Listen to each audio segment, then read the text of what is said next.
Hello, everybody. Welcome to the Buckeye Weekly podcast. I am Tony Gerdeman here, as always, with Tom Orr. Tom, how's it going? Tony, there's no time for that. We have to talk about beards, specifically Ryan Day's beard. Its status, its thickness and lustrousness. There was a lot of talk about Ryan Day's beard today, and we need to get right to it. What do you call this, beard gate, or is that not yet, because there's been no controversy just yet? It's just a topic. Yeah, it's not a scandal by any means, unless he chooses to keep it, in which case, I mean, he said he's superstitious. He's concerned that, so he's either got to shave the beard or he's going to be accused of shaving points. So, I mean, really, Tom, too much? No, too much. No, too much, okay. Yes. So, Ryan Day was asked about his beard, which he always grows a good, thick camp beard. And I get the sense he really likes the beard. I think he prefers to have a beard. And the man can grow a beard, Tony. I mean, the man can grow a wonderful beard. But he said he's too superstitious, doesn't want to take any chances, especially with a conference game to start the season. So as of probably Tuesday, the beard is gone. You will see a clean-shaven Ryan Day on the sidelines at Minnesota. Yeah, and if he had chosen to keep the beard and they lose at Minnesota, then you have beard gate. Well, I mean, as the song says, the Ohio State song, "We'll win the game or know the reason why." Mm-hmm. At least then you would know the reason why. Why did you lose to Minnesota? Well, there was the beard. So. Yes. And then I asked Zach Harrison for his thoughts on Ryan Day's beard. He felt Ryan Day should keep it.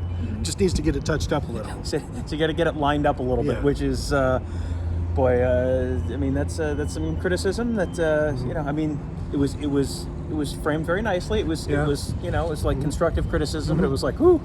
Right. That's how I know you're feeling comfortable. You feel okay, kind of dogging the head coach's beard. So you're feeling pretty okay about your spot on the field. It's like, well, they're not going to pull me out of the lineup for this. But you know what? Captains have to lead. That's true. And it starts with facial hair. That's true. I mean, you can't have your coach out there looking like a bum. Your words, not mine. So, yes, today is going to be the only availability for in-person availability with the Ohio State coaches and teams. We talked to Ryan Day, talked to Zach Harrison, talked to Taraji Mitchell, talked to Nick Petit-Frere, and talked to Jeremy Ruckert. They've got a game Thursday, Tom, at Minnesota, so we talked a little bit about that and just touch base with everybody. No names, no news yet on the backup quarterback situation, Tom. How incredibly shocked are you by that revelation? We have reached the point of camp where everything's a mystery. Everything's like, you remember the old Shaggy song, "It Wasn't Me," where it's just like, he gets caught doing stuff. He's like, I don't know. I don't know. That's this point of camp, or this point of the season prep, where it's like, who's your backup quarterback? Oh, I don't know. Who's going to be your starting offensive line? Oh, I don't know. I mean, we have another day of practice in which no one's going to be wearing pads. And then best Fridays in football turns into best Wednesdays of football. Something could change on the airplane. I mean, literally anything could change. So yes, you are at the point of fall camp or season prep where no one wants to reveal anything because it's not in anyone's best interest to reveal anything. And but then Nick Petit-Frere came out and was asked, are you planning on playing left tackle or right tackle? He said left tackle. So that tells you an awful lot about how the offensive line is actually going to line up. But you almost have to trick people into getting the answers that you're trying to get. Well, and let's not forget last year when C.J. Stroud or Jack Miller came in for the first game, and then afterwards Ryan Day would be asked, so is that your backup quarterback? And Day's response would always be, well, I wouldn't say that. Mm-hmm. It's always an up and down situation as we have our first Gator of the day driving by. I love it. We've got a train, plane, Gator. Who knows what's next? Seagulls.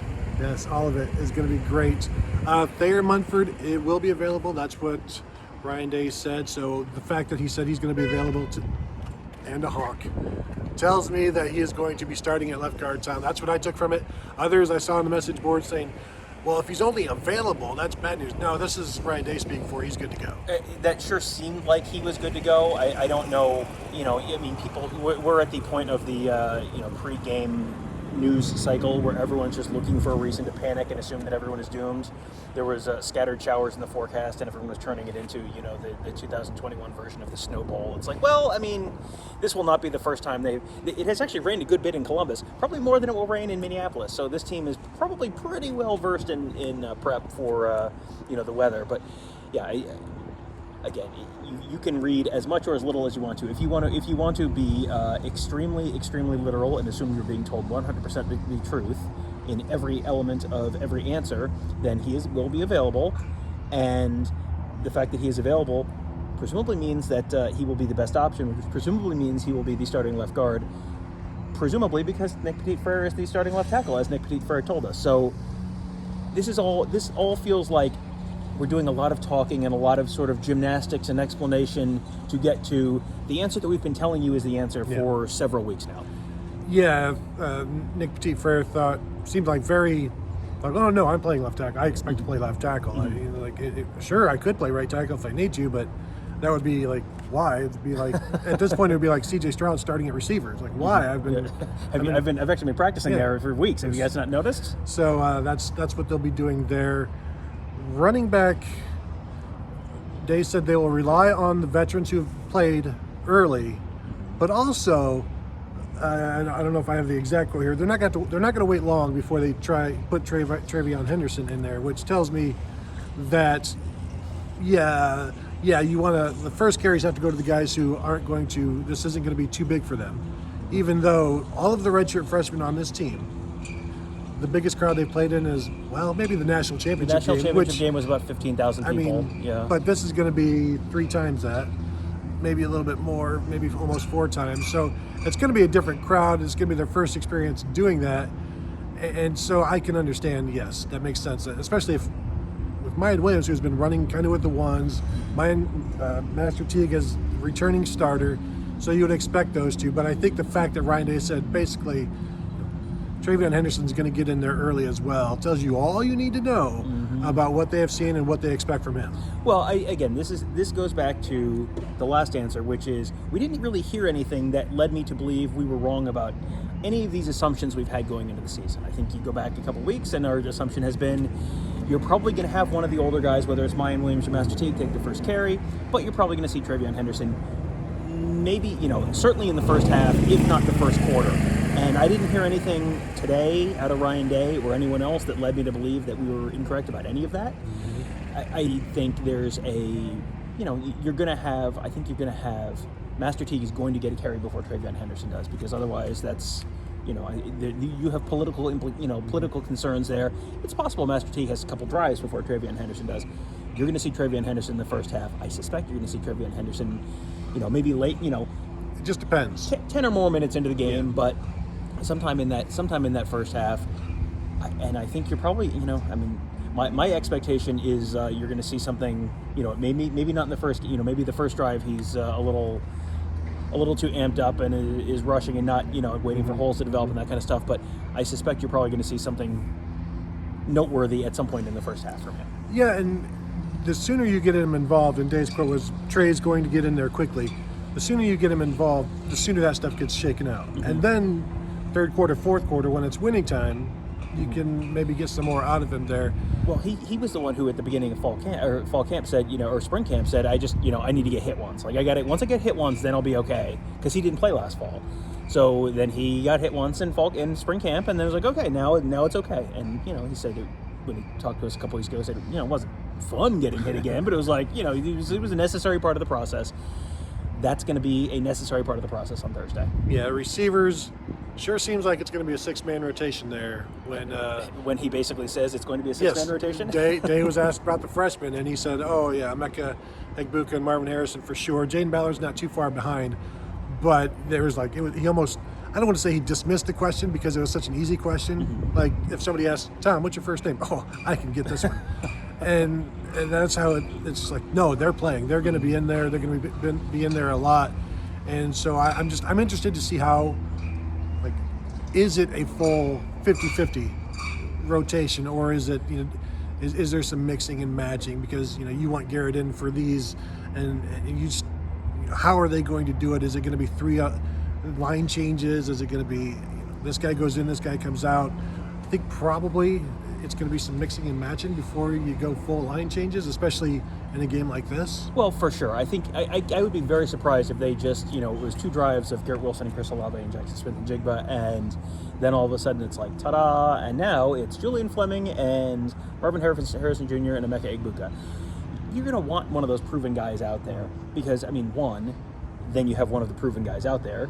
Two, the proven guys are going to draw attention away from the less proven guys, which if you have Garrett Wilson on one side and you have Chris Olave on the other side, and then you have Emeka Egbuka in the middle, well, guess what? Guess who's going to get not very much attention and probably not have a safety over him, that's how you end up with a linebacker covering you and, maybe not a ton of attention from the safeties because they're worried about the guys outside whose faces have been on college football magazine covers all summer. And that's how you set your guys up for success. So yeah, that would be my assumption, but that was, I mean, we talked about the fact that they really didn't want to go into any specifics. That was like fascinating to me that it was just like, oh yeah, like, because that was, I think, again, go back and listen to the last month of shows. None of this should be a surprise to you if you've been listening to us for the last month. This is exactly what we were anticipating, exactly the guys we were anticipating who would be in the rotation, but it was just kind of like, as forthrightly as it was, told to us, just like, oh yeah, well, yeah, those guys, yeah, I would expect to see them out there for sure, and we were looking at a 6-man rotation, and it was just kind of like, oh, well, okay, good, we don't need to read any tea leaves. It was just laid out for us, good. And yet, there is still a little bit of reading in there, just based on the fact that they are talked about as starters almost, like as part of the rotation, like that's not normal for freshmen. That's not normal for true freshmen. So the fact that they are in there, as we have been saying for a long time, these are not normal true freshmen, and you'll probably won't have to wait too long to see that. And I go back to the 2016 opener against Bowling Green, where like one of the first plays was deep down the middle to KJ Hill, who was a redshirt freshman at that point.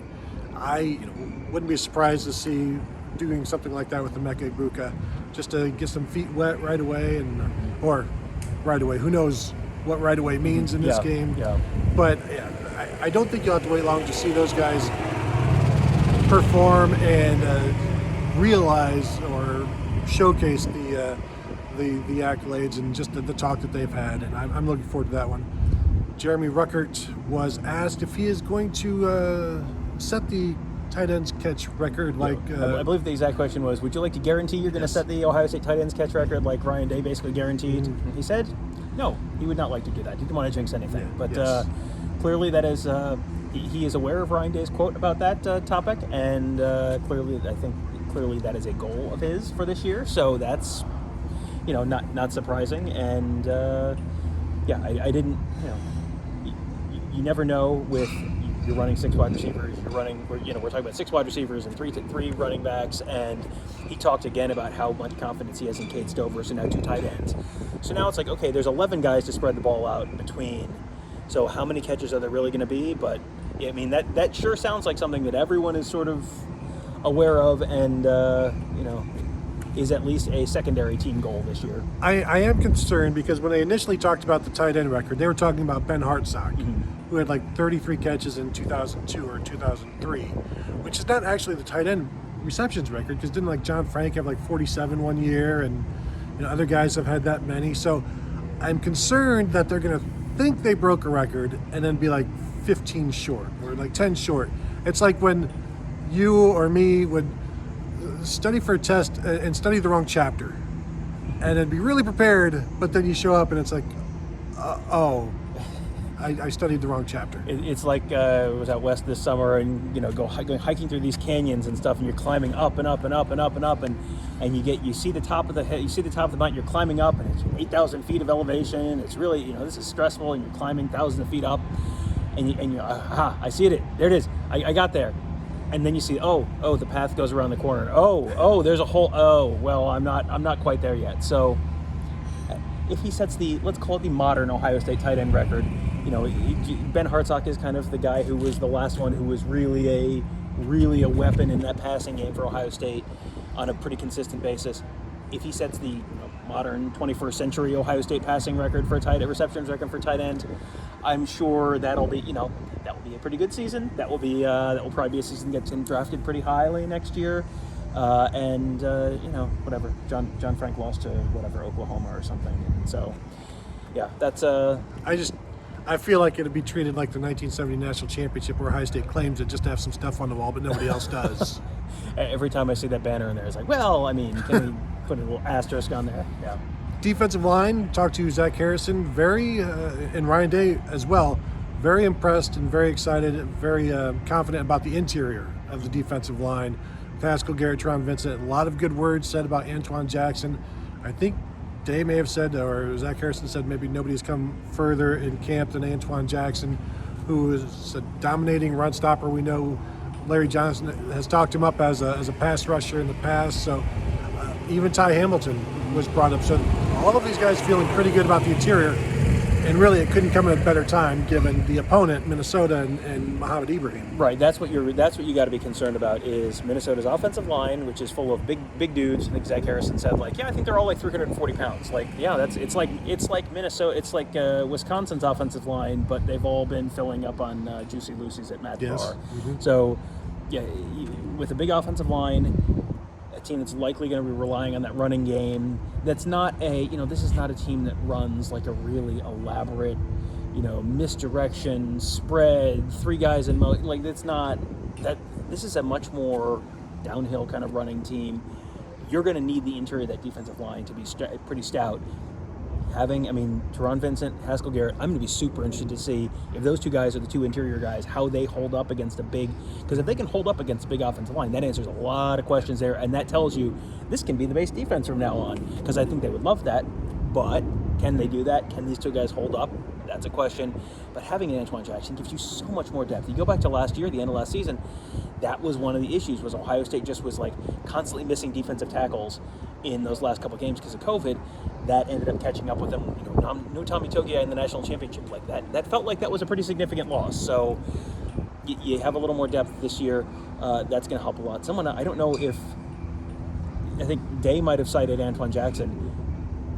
Zach Harrison talked about Javonte Jean-Baptiste as someone who did take him like the biggest leap in fall camp. That's like, oh man, because that's someone who I think it kind of slips through the cracks a little bit, because you've got the two guys, Tyreek Smith and Zach Harrison, who are back, who are veterans, and everyone's expecting, first team All Big Ten or better kind of seasons out of them. And you've got the two exciting younger guys in JT Tuimoloau and Jack Sawyer. And then it's like, and then there's also this guy, Javonte Jean-Baptiste, who's been here now. This is his fourth year. He's put on a ton of weight. He's still quick. Zach Harrison talked about him. He's always been the guy who was like, the quick guy. Now his game's a little bit more well-rounded. And Zach Harrison said he watches Jean-Baptiste film and asks him about moves, and he's like, "Now that's my favorite move. I use it now." And so he's learning from Jean-Baptiste. And the thing is, like, he's the number 3 defensive end. He needs to play. He's going to be playing a lot, and he needs to be productive. He can't just be a placeholder. He needs to be like what Tyreek Smith and Zach Harrison were last year, as that third guy, whichever one of those two you want to consider the third guy, with Jonathan Cooper being number 1. But you are a starter, essentially, because you're rotating, you're playing as much as everybody else. So you have to produce like a starter, and they believe he will. Jack Sawyer and JT Tuimoloau are both going to play. I think we all expected that, and they confirmed that Sawyer will play, and I think Zach Harrison maybe confirmed that he has confidence in any of those guys, and they're all doing well. And it just goes back to what Larry Johnson has said about other freshmen in the past. You just got to find the right situation, put them in a situation where they can succeed, which means 3rd and 8, that sort of thing, 3rd and long, and just don't worry about anything else. Just go get the quarterback. It feels like if the run defense does what it's supposed to, there should be some opportunities for some 3rd and longs for those two freshmen. Yeah, keep Minnesota off schedule is the big key to this game, because if Minnesota can get 4 yards a carry, and you're in 2nd and 6, and you're in 3rd and 2, then you can keep having the option to run it or pass it, which makes you way more unpredictable. You need to get Minnesota off schedule, because this is a team that I think they're Tanner Morgan is a veteran. The offensive line is good. They should be able to protect him reasonably well. But they're most dangerous when they can run the ball, keep the clock moving, keep Ohio State's offense on the sideline. That is, I don't want to spoil anything, and we have not talked to PJ Fleck, but I bet that's Minnesota's game plan. I don't think this is going to be, shockingly, Minnesota just airs it out and bombs away downfield all game. That is not what my expectation is, especially with Chris Altman Bell, or whatever his name is, being potentially a little bit, maybe still a little dinged up. He's their leading receiving returner. Leading returning receiver. Yeah, one of those. And no Rashad Bateman. Like, it seems like they're going to be leaning on the run. If you can force them to not be able to lean on the run, you get them in those situations where they become more predictable. you can play those younger guys, because then it's like, okay, see that guy with the quarterback, see that guy with the football, boy, I am on it. I am on it today. See that guy with the football, go get him. Like, you want to be able to put those guys. That's what put them in a situation to succeed actually looks like. Yeah, and if they can't, now the rotation gets cut down, and you've got a Minnesota offense that can do whatever it wants, which makes life just more difficult. And I'm not expecting a shootout, but that's what would lead to a shootout is if Ohio State can't stop that run. I would expect a lot of first down running and a lot of second down running, and then throwing when they have to, not when. But again, this is a senior quarterback who they should be comfortable throwing the ball. It just depends on how good they feel about their receivers. The linebackers for Ohio State, we talked to TreVeyon Mitchell. He's confident in everybody. Day seems to feel pretty good. The good news, Tom, the best news out of all of this is that the linebackers have gotten healthy. And it's always funny how that happens, where they're held out little bits during camp or during practice, and they would all play normally. If this is a game week, the coach would say, well, they would play. And you had a bunch of guys. You had 3 middle linebackers out in one practice. You had Ryan Batch, a walk-on, playing the middle linebacker. And now everybody seems to be good. Cody Simon is back.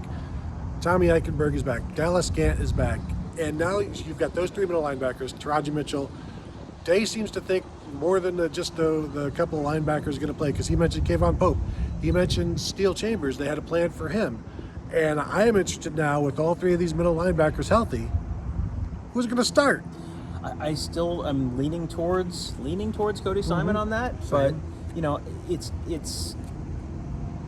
you're going to have, I think, these guys used situationally. It would not surprise me if you have, TreVeyon Mitchell plays 40 snaps or something on defense, and then you have like 4 other linebackers who play between 8 and 20 snaps. Like, I think you're probably going to see them piecemealing it quite a bit, just situationally, because if it's a very run predictable situation, you've got linebackers for that. If it's a situation where maybe this is more of a passing situation, you got linebackers for that. You're going to see them swap the bullet out. Probably in some of those circumstances, you're going to see them swap the linebackers out in those circumstances. One guy you're not going to see, though, Tuimoloau, which, Tony, stop me if you've heard this before, but the NCAA is dragging its feet, overcomplicating something, and making what should be an extremely easy circumstance or decision a very difficult one, and therefore harming a player in the process. Does any of that sound at all familiar to the NCAA to you? Well, it's about the benefit of the student athlete. That's what they're concerned about. Sure.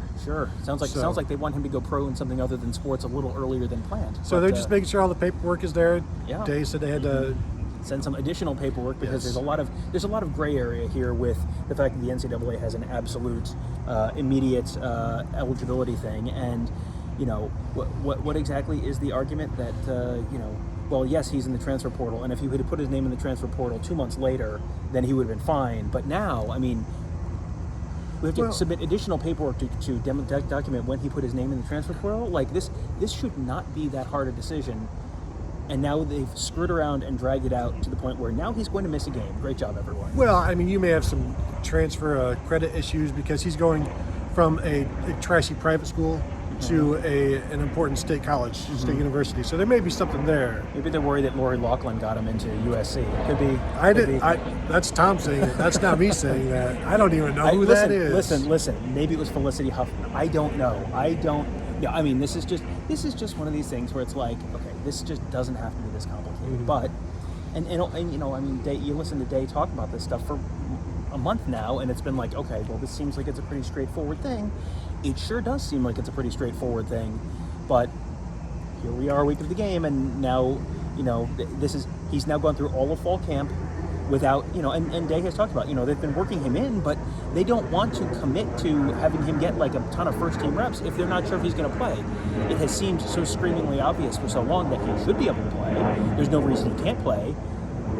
But the NCAA continues to drag this on for no apparent reason, and so here we are. It's game week, and Ryan Day's still not sure if he actually has a linebacker or not. Well, and with the linebackers, I did a what I know, what I think, what I wonder yesterday, and I said I think there's going to be some rotation of the linebackers, not because they're necessarily so deep, more so because I don't know that they know exactly what they have yet, or who their number ones or who their absolute best guys are, and maybe they need to get a better idea of that in an actual game, and so maybe it'll be some of like. Can you imagine Dallas Gant not playing when the game is still in doubt? I really can't. I think they have to get an idea. Now I could see Simon and Gant playing, and maybe Eichenberg not playing until the game is no longer in doubt. But it feels like Gant being a senior, they're going to want to know if Cody Simon starts. They're still going to want to know what they've got in Gant and see what he can do. So I think you'll see some guys there. I'm interested to see how they do the packages, like what are these plans for steel chambers, what are these other plans, and how much of the bullet we'll see, and is Craig Young good enough to handle that, being that Sam kind of guy? Like Pete Werner was the Sam, who was good enough to handle being the bullet. Is Craig Young the bullet that is good enough to handle being the Sam?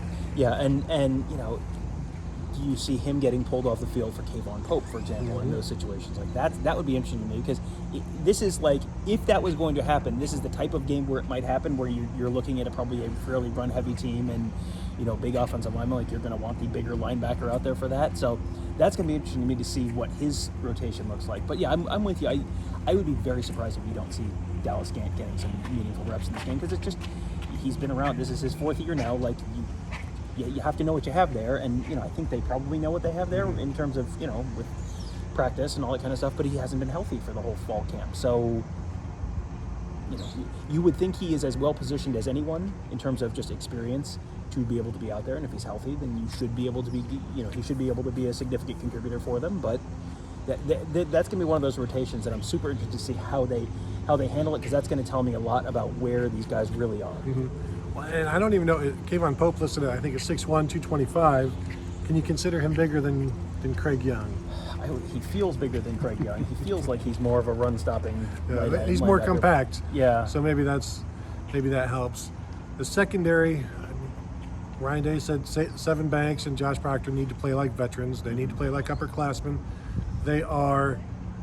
I'm sure people are tired of hearing us talk about the importance of Josh Proctor. It's going to be good just to see how that is now. And everybody's confident. I wonder how many corners are going to play, because that's another position I wrote about, like linebacker, where I don't know if they know who their number 3 is. I think they feel Seven Banks and Cam Brown are their top 2, but who is their 3? And in order to find out who that 3 is, like, how many do you have to play to find? Do you need to play 3 other guys to find out who that number 3 is? Do you need to play 3, 4, 5?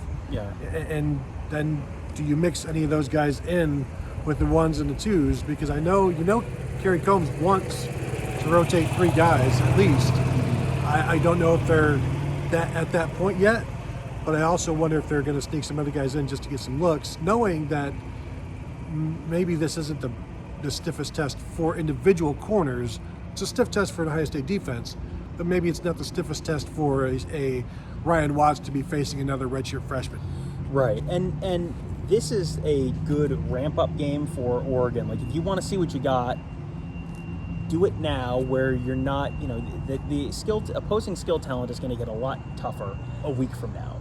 So go ahead and give these guys a shot now. I'm going to say basically the exact same thing I said about the linebackers. I'm really interested to see the rotation there, because if it's really just 3 guys during the meaningful portion of the game, well, that's going to tell you one thing. If it's 4 guys, it's like, okay, that's going to tell you something else. It's going to tell you, well, these 2 guys are in a battle for the. If it's like 7 or 8 guys, I don't think it's going to be that many. But if it's 5, 6, that either means they have 3 guys they view as potential answers, or they have no guys they view as potential answers. So, three guys in a corner rotation for most of the game tells me one thing. 4 is like, okay, that's also kind of interesting. 5 is like, well, this is either extremely good or extremely bad for the 2021 Ohio State defense, and you're going to kind of be relying on the Minnesota passing game to tell you whether it is a good thing or a bad thing. Yeah, fun, because even if you're very good, you're very good against Minnesota, you won't really know how you're going to be. But if you're very bad, you're going to be very bad against everybody else. You will be able to check off one box. Yes. Yeah, that's going to be, and you always, this is my standard caveat, and I will say this probably 15 times this week, do not overreact to the first game too much, especially if it's good. Like, go back to last year's Michigan and Minnesota season opener, and the reactions from Michigan fans and writers to what that game meant, and then what that game turned out to have meant. So don't read too much into it. But I think you could read bad things into this much more than you can read good. Good things is like, okay, that's one data point. Bad things are like, okay, that is potentially a significant data point, and it's not a good one. What I am reading into what you just said is that if Ohio State wins and C.J. Stroud plays well, next year he's going to be Tennessee's starting quarterback. Yeah, I don't know what else you could possibly read into it. That's not going to make Joe Milton happy, who is currently was named Tennessee's starting quarterback just today, I believe. Tom, we did not ask. Nobody asked about the kickers and the special teams, so we don't know what's going on there yet. I thought I had Sherlock Holmes to an answer on that because we were sitting in the team room today doing the interviews, and I looked up and they have the board with the magnets with all the players' names, and they had names for Bradley Robinson on there for special teams, and they had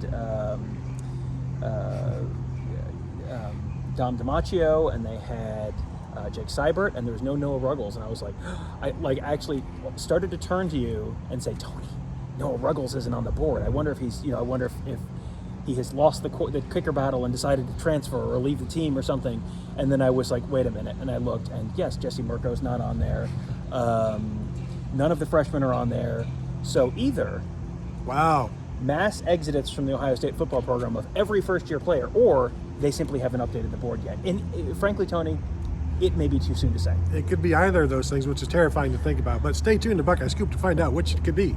Yeah, I was extremely excited. I was like, oh, we have we're in the team room. I have learned some valuable information purely by accident, and no, in fact, I have learned nothing. Nothing has been learned. That is my big takeaway from today. Nothing has been learned. So yeah, that's another one where, like a lot of these, I feel like we have a pretty good sense for what's going to happen, who's going to play, who's going to start. That one is just like, yeah, man, I don't know. Like when they score their first touchdown, I guess we'll all find out together to see who runs out and who trots out and kicks that PAT. And then, depending on the length of the field goal, it could be either guy. Who knows? I think that will do. You got anything else? No, I think we've covered everything we learned today. But yeah, we're getting there, man. It is almost yeah. It is almost that time. I don't know. Our next show might be standing in in Minnesota. Yeah, that's true. Could be. This is like 24 hours away. So yeah, we're planning ahead as always. We don't like to plan too far ahead, but and too far ahead this week is like, oh, now you've skipped 3 days. So we'll get it figured out. We'll talk to you guys again. Thank you for watching. Thank you for listening. Check out BuckeyeScoop.com as always. If you're not yet a member, please become a member. Also, you can check us out at YouTube.com/BuckeyeScoop for all podcasts, highlights, interviews, stuff like that. So thank you guys, and we will talk to you later.